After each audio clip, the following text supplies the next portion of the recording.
Welcome to a dream vacation. No tourists, endless ice, fresh raw fish, and a very hungry polar bear. There's only one rule: try to survive if you can. A pilot named Averger crashes in the Arctic. He finds himself completely alone in the middle of a vast, icy wilderness.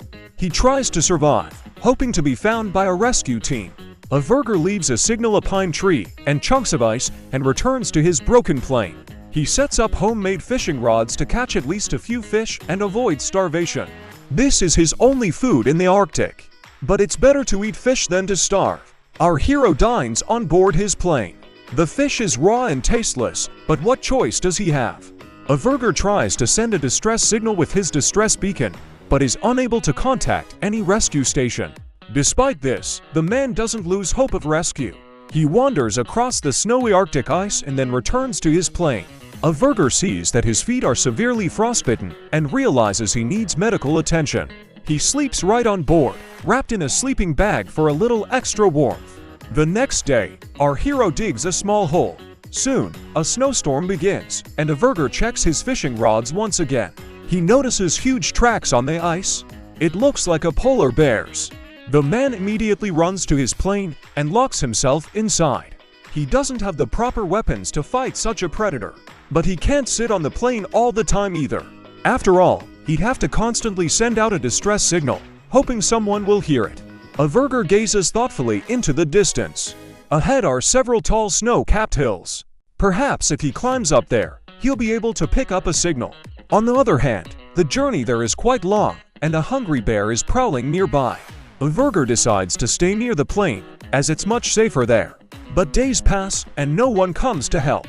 One day, his signal beacon lights up green, but at that moment, a snowstorm begins again, cutting off communication. Suddenly, Averger spots a helicopter nearby. He uses his signal light to attract attention, screaming loudly and pleading for help. The man cries and laughs, realizing he's finally being rescued. But then another disaster strikes. A snowstorm and strong winds send this helicopter off course, and it, too, crashes.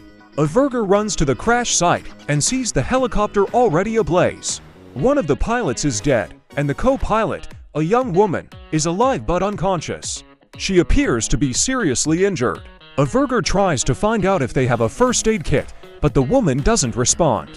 Our hero uses a stapler to close the wound on her stomach. Amazingly, the woman doesn't even feel any pain. Averger bandages her and falls asleep next to her, exhausted. In the morning, our hero feels her pulse. The woman is still alive, though she hasn't regained consciousness. Averger finds some tools, some instant food, and a map on board her helicopter. He eats some dry noodles and nearly cries with joy. He leaves a note on the helicopter indicating there are two survivors, and then uses a makeshift sled to drag the wounded woman to his plane. It's much warmer, more comfortable, and safer here. Averger finds her documents and gives her some water. The man tries to talk to her again, but she doesn't respond. She can only squeeze his hand tightly to show that she's alive and understands him. A few minutes later, she loses consciousness again. Averger leaves her a note and heads back to the destroyed helicopter. He tries to find something useful here. Our hero builds a small tower of stones, retrieves a few spare parts from the helicopter, and even finds a working lighter. There are photos on board, which Averger takes with him.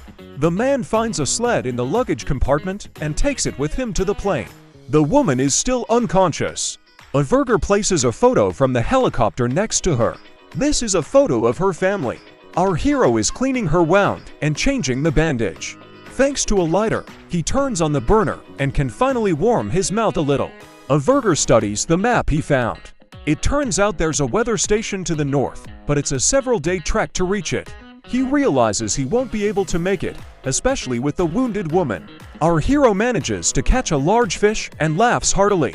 Averger makes fish soup from it, eats it with relish, and tries to feed the wounded woman. He proudly announces that it's Arctic trout with noodles. A new day dawns. Averger tries to send out a distress signal again, but again only silence is heard in response. The man continues to care for the injured woman, but she shows no signs of improvement. He promises rescuers will arrive soon, though he no longer believes it.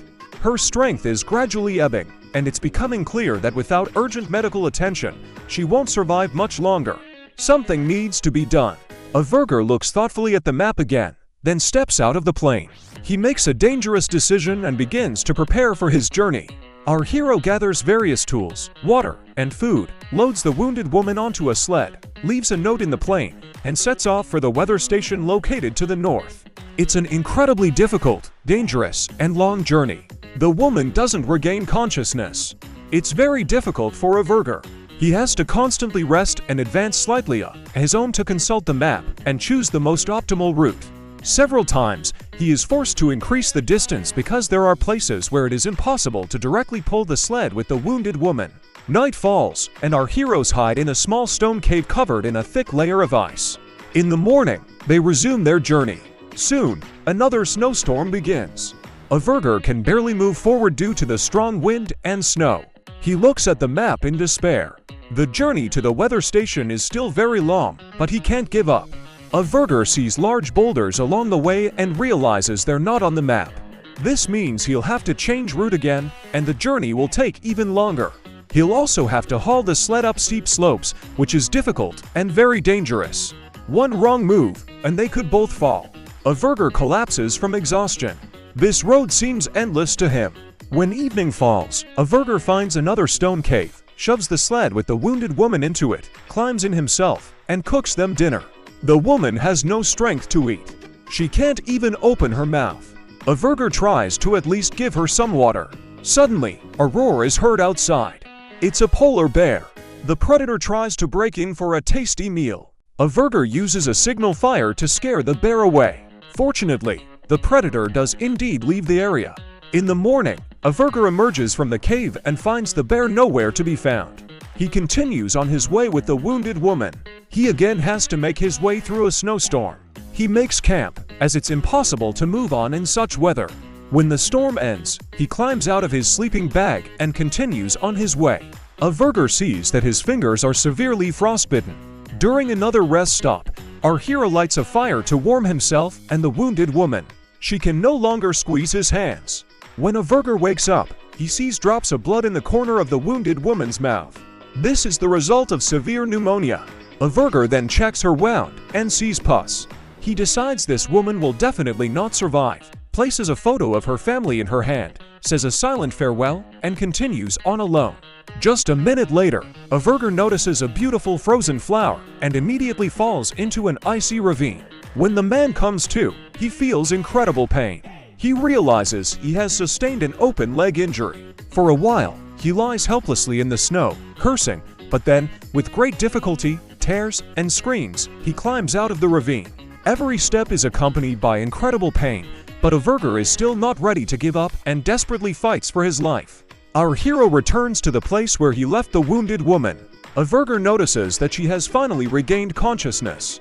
For the first time, they say hello to each other. Averger feels deeply ashamed that he was about to leave her. He cries and asks the wounded woman for forgiveness. The man promises everything will be fine, though they both know it's a lie.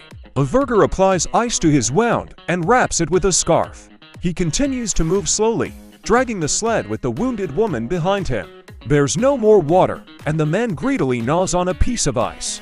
He realizes they won't be able to reach the weather station. Every step becomes more and more difficult. Averger no longer walks, but crawls. After some time, he emerges onto another snow-covered hill and sees a rescue helicopter in the distance. The man immediately drags the sled with the wounded woman up the hill, shouting that help is on the way. However, the helicopter's pilots don't notice the survivors or hear their cries. Averger uses a flare, then takes off his winter jacket and burns it to attract the pilot's attention.